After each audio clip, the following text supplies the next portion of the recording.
Hello students, आज के इस वीडियो में हम प्रश्नावली 9.1 के क्वेश्चन नंबर 12, 13 और 14 को सॉल्व करने वाले हैं। तो चलिए क्वेश्चन नंबर 12 को देखते हैं। क्वेश्चन नंबर 12 आपका कह रहा है कि 7 मीटर ऊंचे भवन के शिखर से एक केबल टावर के शिखर का उन्नयन कोण 60 अंश है और इसके पाद का अनुमान कोण 45 अंश है। टावर की ऊंचाई ज्ञात कीजिए। जो एज यूजुअल जैसे सारे क्वेश्चन लगेंगे उसी क्वेश्चन के अनुसार हमें क्या बनाना पड़ेगा, फिगर बनते ही आधा क्वेश्चन समझिए सॉल्व हो जाता है। तो चलिए देखते हैं इसका सॉल्यूशन।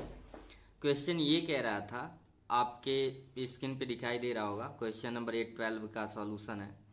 यहाँ पे एक क्या था, एक आपका 7 मीटर ऊंचा भवन था। ठीक है, 7 मीटर ऊंचा भवन था, इसके सामने एक क्या था, मीनार था।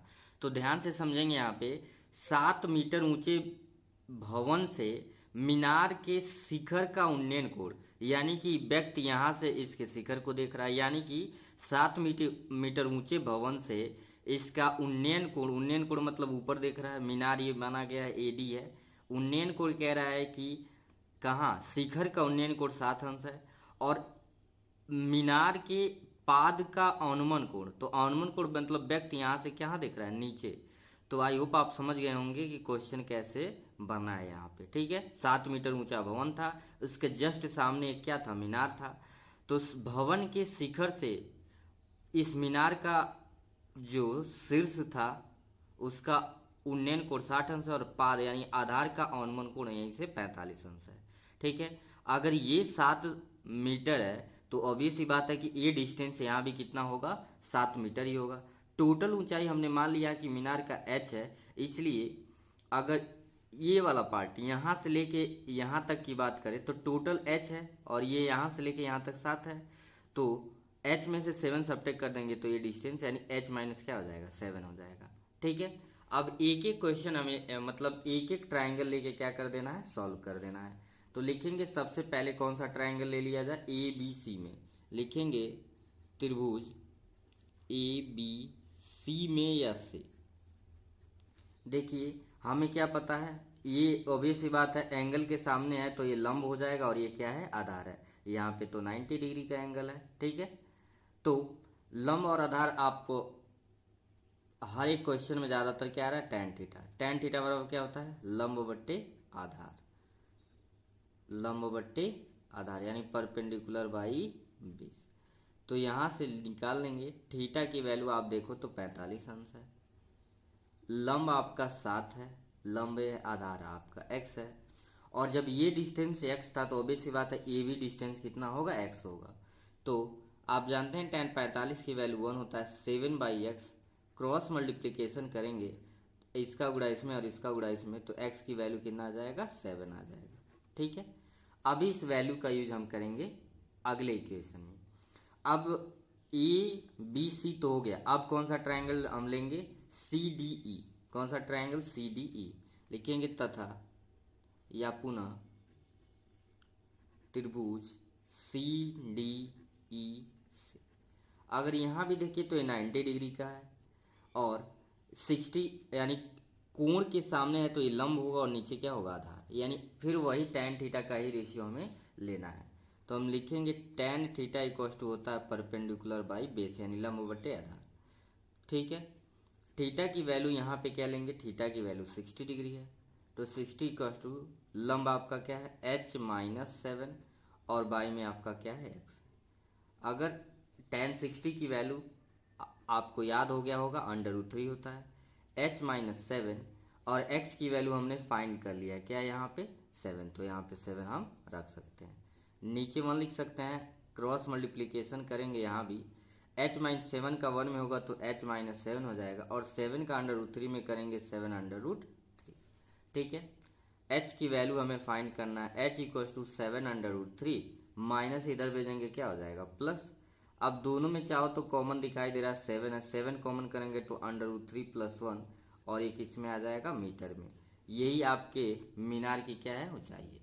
तो आई होप आपको बहुत ईजिली समझ आ गया होगा। अगर किसी भी क्वेश्चन में कोई भी डाउट हो या वीडियो से रिलेटेड कोई भी सजेशन है तो आप कमेंट सेक्शन में उसको ज़रूर बताएं। ठीक है। क्वेश्चन नंबर 13 कह रहा है कि समुद्र तल से 75 मीटर ऊंची लाइट हाउस के शिखर से देखने पर दो समुद्री जहाजों के अवनमन कोण क्रमशः 30 अंश हैं और 45 अंश हैं। यदि लाइट हाउस के एक ही ओर एक जहाज दूसरे जहाज के ठीक पीछे हो तो जहाजों के बीच की दूरी ज्ञात कीजिए। ठीक है, 75 मीटर ऊंची एक लाइट हाउस है, उसके सामने से हम दो समुद्री जहाज़ों को देख रहे हैं। तो चलिए इसका भी देखते हैं कि कैसे बनने वाला है। यहाँ पे अगर आप देख सकते हैं क्वेश्चन नंबर 13 में देखिए, हमने मान लिया कि ये सीडी जो है 75 मीटर ऊंची एक क्या है, पहाड़ी है। पहाड़ी की बात कर रहा था। ठीक है, समुद्र तल से 75 मीटर ऊंची लाइट हाउस, सॉरी क्या था, लाइट हाउस। तो समुद्र तल से हम मान लिए हैं कि जो सी से डी तक है ये समुद्र तल से हाइट है और इसकी क्या है, 75 मीटर ऊंचाई है। कितनी है, 75 मीटर। अब कह रहे इसके एक तरफ, तो आप चाहे इधर भी बना सकते थे इधर भी। इसके एक तरफ दो नाव हैं और दोनों एक दूसरे के ठीक पीछे हैं। अगर मान लेते हैं कि एक नाव ए पे है तो दूसरा कहाँ पे हो जाएगा, बी पे, तभी तो एक दूसरे के ठीक पीछे हुए। अब कह रहा है उनके क्या, उनके अवनमन कोण, अवनमन कोण मतलब व्यक्ति ऊपर से, लाइट हाउस ऊपर है, यहाँ से नीचे की तरफ नावों को क्या कर रहा है, देख रहा है। तो बेसिकली एंगल तो यहाँ पे बनता है, लेकिन ये एंगल एकांतर कोण के अनुसार क्या हो जाता है, बराबर हो जाता है। तो इसलिए अवनमन कोण में डायरेक्ट ऐसे हम बना लेते हैं। ठीक है, आई होप आप इतना समझ गए होंगे कि ये लाइट हाउस था। लाइट हाउस से दो नावें जो एक दूसरे के आमने सामने, मतलब आगे पीछे हैं, एक पॉइंट ए पे मान लिया गया तो दूसरा बी पे, तभी तो आगे पीछे हो गए, और लाइट हाउस के एक ही तरफ। और अवनमन कोण कर रहा था 30 अंश और 45 अंश है। तो याद रखेंगे जितना पास जाएंगे बेस के, तो चूंकि बेस ए है, इसके जितना पास जाएंगे एंगल ज़्यादा होगा, दूर जाएंगे एंगल कम होगा। ठीक है, तो इसलिए यहाँ पे 30 अंश हो जाएगा और ये कितना हो जाएगा, 45 अंश। अब मान लिया गया कि इन दोनों नावों के बीच की दूरी, इन दोनों नावों के बीच की दूरी हमें बताना था, तो मान लिया गया x मीटर है। क्या लिख लिया गया, माना जहाज़ों के बीच की दूरी, बीच की यहाँ पे दूरी छूट गया है, दूरी कितना हो जाएगा, दूरी x मीटर है। ठीक है, अब यहाँ भी दो ट्रायंगल बना है, एक ACD और BCD। तो पहले ए वाला हम ट्रायंगल लेंगे, BCD वाला लिखेंगे त्रिभुज BCD से। तो वही ये आपका 90 डिग्री का एंगल है, तो ये कोण के सामने है तो लंब होगा और ये आधार होगा। तो लिखेंगे बिकॉज tan थीटा का फार्मूला होता है लंब बट्टे आधार, परपेंडिकुलर बाई बेस। ठीक है, अब वैल्यू रखिए, थीटा की वैल्यू 45 है, इज इक्वल्स टू यहाँ पे परपेंडिकुलर यानी लंब आपका 75 है और बेस क्या है, y है। 45 की वैल्यू आप जानते हैं 1 है, नीचे भी 1 लिख सकते हैं।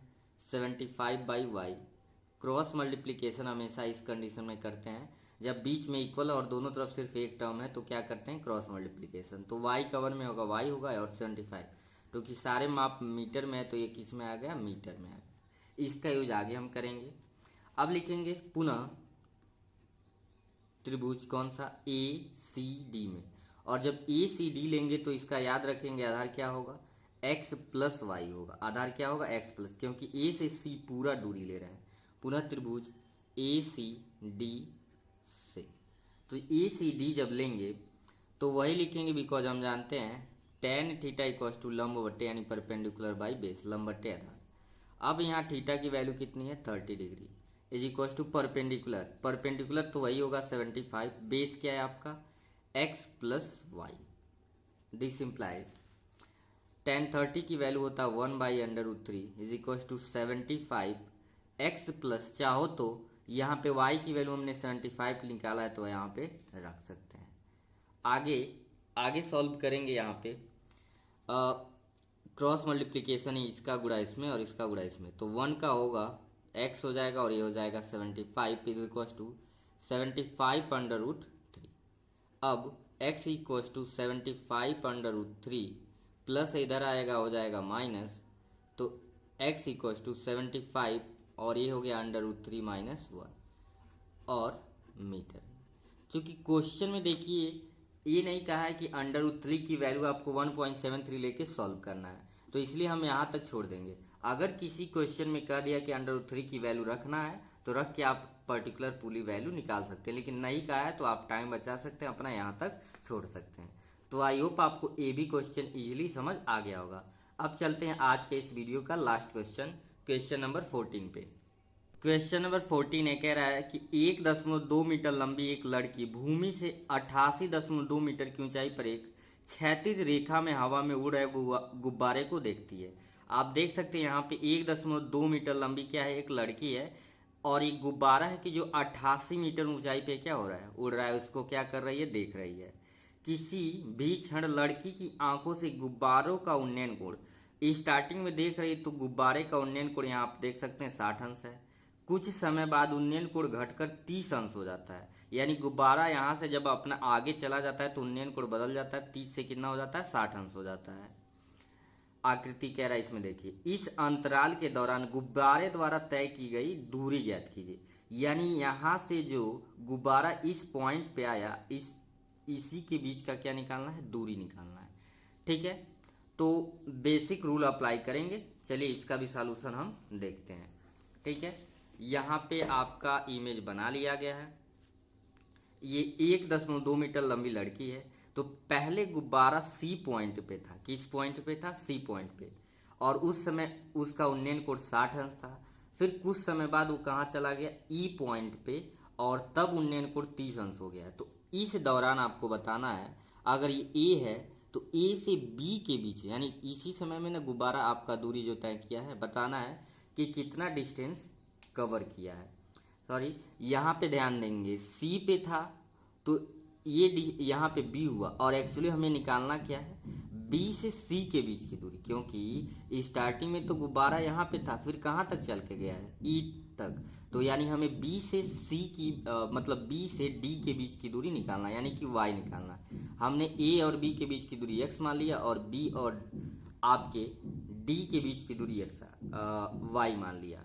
तो आप याद रखेंगे, अगर पूरा डिस्टेंस लेंगे ये, तो यहाँ पे x प्लस वाई, यानी ए डी ई कैलकुलेट करेंगे तो x प्लस वाई लेंगे। ठीक है, अब सभी क्वेश्चन के जैसे और एक एक ट्रायंगल लेके हम सॉल्व करेंगे। और मान लिया कि गुब्बारे द्वारा उस समय अंतराल में तय की गई दूरी y मीटर है, यानी जब C पे था और फिर E तक चला गया, इनके बीच की चली गई दूरी क्या मान लिया गया, y।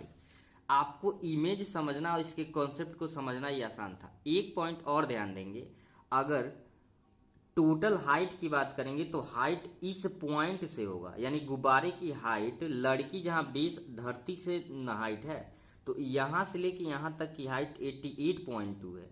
तो इसमें से हम लड़की की हाइट घटा देंगे तो एक्चुअल कैलकुलेशन यहाँ से होगा।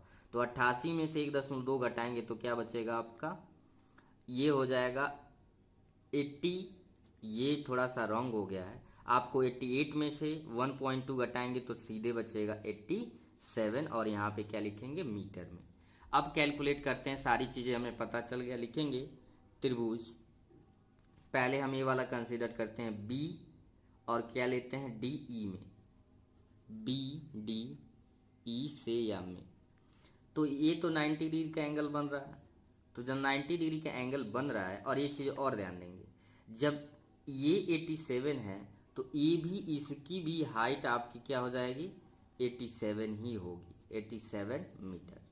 और एक कॉन्सेप्ट और यहाँ पे ध्यान देंगे, हमको ट्रायंगल क्या लेना है, एक बार लेना पड़ेगा ए डी ई, क्योंकि एंगल ये पूरा हमें कैलकुलेट करना है। ट्रायंगल यहाँ तो कोई बन नहीं रहा है, तो बी डी ई नहीं ले सकते हैं, यहाँ थोड़ा सा ध्यान देंगे। ए और क्या होगा, D E, A D E लेंगे, और फिर क्या लेंगे, ए बी सी।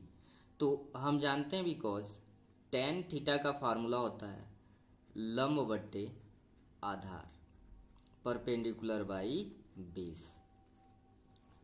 थीटा की वैल्यू अगर देखें, यहाँ पे थीटा की वैल्यू कितनी है, 30 डिग्री। तो tan 30 is equal to perpendicular, अगर आप देखें तो 87 है। आप चाहते तो पहले ट्रायंगल ए बी सी को भी सॉल्व कर सकते थे, लेकिन अब मैंने ले लिया है तो यहाँ पे इसे ही सॉल्व कर दे रहा हूँ। tan 30 की वैल्यू होता है 1/√3 87 बाई एक्स प्लस वाई। थोड़ा सा और आगे अगर बढ़ाएं, क्रॉस मल्टीप्लिकेशन अगर करें तो यहाँ हो जाएगा x plus y is equal to 87/√3। ठीक है, अब हमें निकालना है y, तो y के टर्म में इसे निकाल लेते हैं। 87/√3 और प्लस है इधर भेजेंगे माइनस, इक्वेशन इसे क्या मान लेते हैं फर्स्ट, क्योंकि हमें y की वैल्यू क्या करना है फाइंड करना है। ठीक है, अब हम चलते हैं, लिखेंगे पुनः त्रिभुज ABC से हम जानते हैं tan थीटा का फार्मूला होता है परपेंडिकुलर बाई बेस, क्योंकि यहाँ भी 90 डिग्री है, एंगल के सामने लंब और नीचे बचा आधार।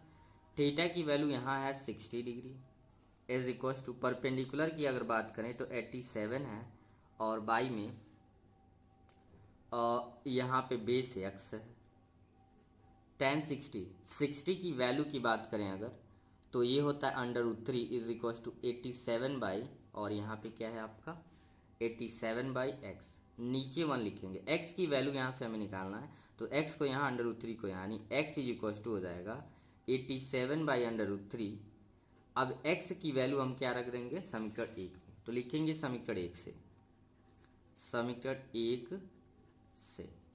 1 है y इज इक्वल टू 87 √3 और माइनस का x, this implies y is equal to 87 √3 और फिर माइनस का 87 √ आपका क्या है 3 है। नीचे अगर चाहें 1 लिख लें तो y इज इक्वल टू 87, आप न्यूमिनेटर में कॉमन करोगे थोड़ा सा कैलकुलेशन ईजी हो जाएगा, यहाँ पे √3 बचेगा और -1 बाई √3, तो y इज इक्वल टू 87, नीचे 1 √3 का 3 में करेंगे 3 -1, 1 का 1 में हुआ 1, √3 का 3 में हुआ 3 और बाई √3, तो ये हो जाएगा 87 इंटू 3 में से 1 सब्ट्रैक्ट करेंगे 2 बाई 80 √3, यानी y की जो वैल्यू आ जाएगा 2 7 जा क्या हो गया 14, या अगर आप और छोटा करना चाहते हो तो √3 से न्यूमिनेटर और डिनोमिनेटर दोनों में मल्टीप्लाई करिए, तो 87 इंटू 2 इंटू √3 होगा, और √3 का √3 में करेंगे तो क्या बचेगा 3, तो ये 3 से हो जाएगा कैंसल आउट। अगर आप ध्यान दें तो y इज इक्वल टू हो जाएगा 3 2 ज़ा 6 और 2 7, 3 9 ज़ा 27 इंटू 2